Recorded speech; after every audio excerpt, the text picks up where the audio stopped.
The legal battle over President Trump's second travel ban is heating up. Washington state has filed suit, joined by 6 other states, and 13 states plus the District of Columbia announced their support for Hawaii's challenge.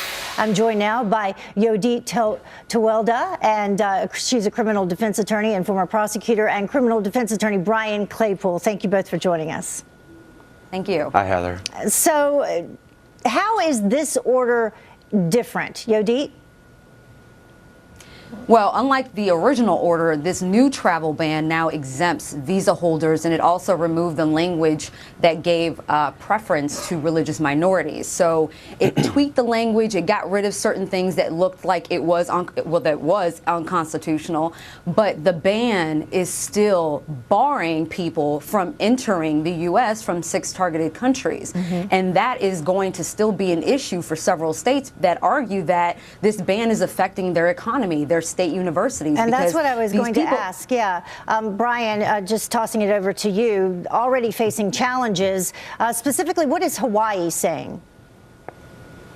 Well, Hawaii is saying that it's like Yodit said, that its economy is going to be adversely impacted because immigrants and refugees cannot come into the state of Hawaii from these 6 countries, and that's going to have a bad effect on the economy.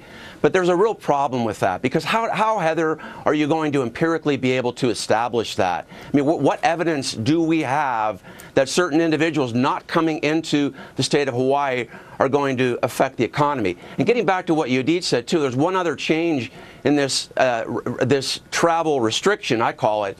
There's a waiver now that's incorporated into this new travel restriction. And that waiver does allow, Heather, a case-by-case analysis of refugees or immigrants trying to come in from these 6 countries. In other words, if they have some kind of nexus or some kind of connection to the United States, they were a student, they had previously worked here, they have family here, then they can be considered to be allowed into the country. And I think that is going to help this. Yeah, that's different. I think that's going to help this pass constitutional muster. Yodit, you know, we mentioned 7 states already suing. Do you think they'll manage to block this? Well, you know, while Brian is talking about the legal hurdles that the original ban had to face, that now this new travel ban may overcome, we still have to talk about the intent behind this ban, because understand that the courts, a judge, can take into consideration what Donald Trump said while he was on the campaign trail. What he wanted to do was ban Muslims from entering the U.S. So again, that's going to be determined in court to look at whether not only the on the face of this ban, does it look refugees or people coming into this country from those 6 countries because their vetting process in those countries was not reliable. Hey, Heather, can I make a comment? Go ahead. Yeah, I couldn't disagree more with the Hawaii Attorney General. He was on your show a few minutes ago, and he said that if you're coming from one of these 6 countries, you are presumptively a criminal trying to get into our country. That's not what this travel restriction says. It says we need some time to properly vet you to make sure that you are not a criminal. And another thing, too, is there is evidence now. But wait, there's evidence in this travel restriction where over 1,000 immigrants and refugees, Heather, coming from these 6 countries are being currently investigated for domestic terrorism. Yes, that's true. So that's a new fact.